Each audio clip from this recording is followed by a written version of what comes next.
Mark Cigos. And I'm Chris Magnone. We're the co-founders of Temple Lifestyle, the parent company of Buddha Brands. In addition to being a co-founder, I'm the VP of Business Development. And I'm the CEO. So straight out of university, I started working in the apparel industry.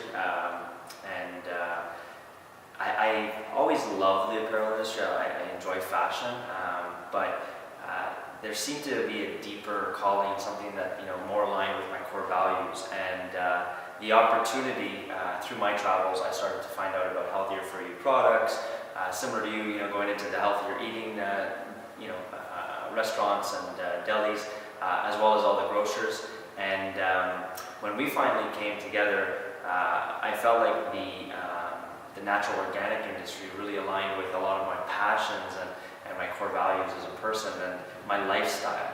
So it's evolved into a way better fit for me from a business perspective.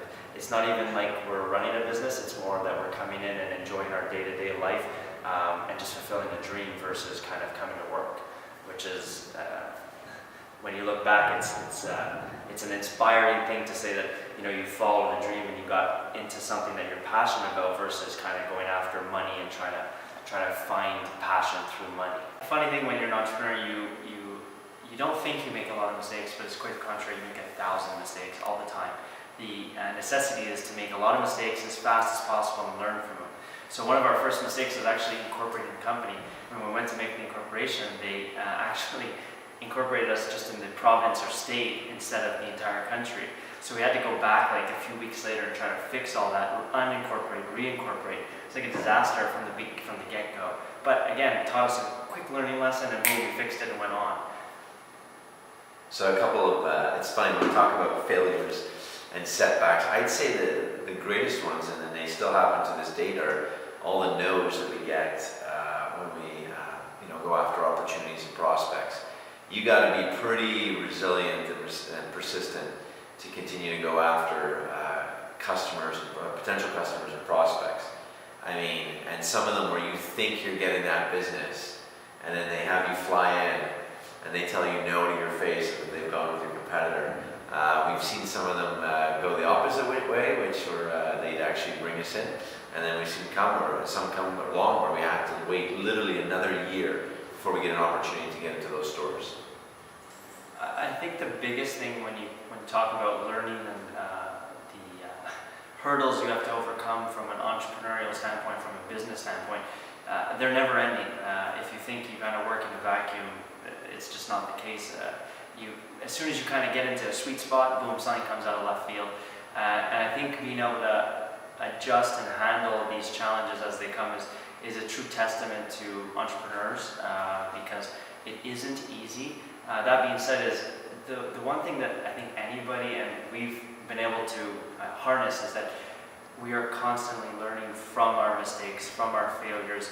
If anything, our failures and our mistakes make us that much better, that much faster. The challenge gets into when you kind of hold on to the mistake and don't kind of just pick yourself up and go. Great example is Dragon's Den. Some people may look at it as a failure or a mistake. We didn't take the deal, and we turned around. We were bummed about it, but we picked ourselves up and we doubled down our efforts, learning from that. And every day you got to do that with every challenge that comes your way. I think that's what a lot of the best leaders and teachers do, is they're constant students, and they're also like humble in the fact that I'm maybe not at the top, but I'm also still above some others. So it just always keeps you on your toes. I think it's one thing we've always done, is that we've never felt that we've, regardless of any of the success that we've had, that we're just complacent or just laying back. I don't think we ever feel that. And at the same time, I think we're very happy with our accomplishments and what we've achieved to date. I think that's actually a great point, and I think entrepreneurs need to challenge themselves more to embrace their successes. They kind of get swept under the rug, and like you move on to the next one. It's important to embrace and like kind of enjoy the moments that do come. It's a journey. It's a long ride, and it's important to celebrate the successes and then pick yourself up and kind of keep going when you have those failures or those setbacks. We've been discussing, from a small business perspective, how can we do better and be better than just making great products and selling great products. How can we offset our carbon footprint and give back to the community around us? And I believe it was you who kind of came up with the notion of joining forces with 1% for the Planet, and through some of your readings and brand purchases. Yeah, it was, in a lot of the brands, there were actually two specifically that I was purchasing, and was pretty, I guess you could say, excited about what they were doing, their stories and their missions and their core values. Looked deeper into them, and they were both avid, contributors to 1% for the Planet, and it kind of gave me, and then when I relayed this to you, I said, look, if we're going to do this from day one, I want to do something where we're giving back to a charitable cause and a better organization that can give back to the community and the planet, and 1% for the Planet fell into that. We had this mission that was kind of ingrained in us. We didn't know exactly how it would kind of evolve, and that's kind of the fun thing about being on that roller coaster ride and being an entrepreneur is kind of things, you see these things, you're not sure how the puzzle gets put together, and as you kind of take each step forward, things start to come together in a nice way. And I think the sustainability piece was probably an important core piece of who we were and who the company was at the foundation, but it's become such a larger part of the company and who we are today.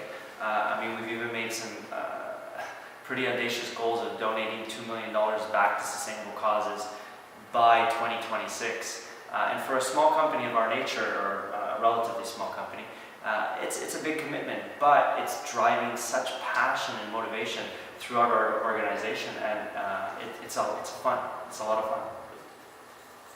Thank you very much for listening to what Chris and I had to share today. In a sea full of brands and industries, I got to say we're playing in an extremely exciting space. I'd say it's one of the coolest and most innovative spaces to play in behind tech.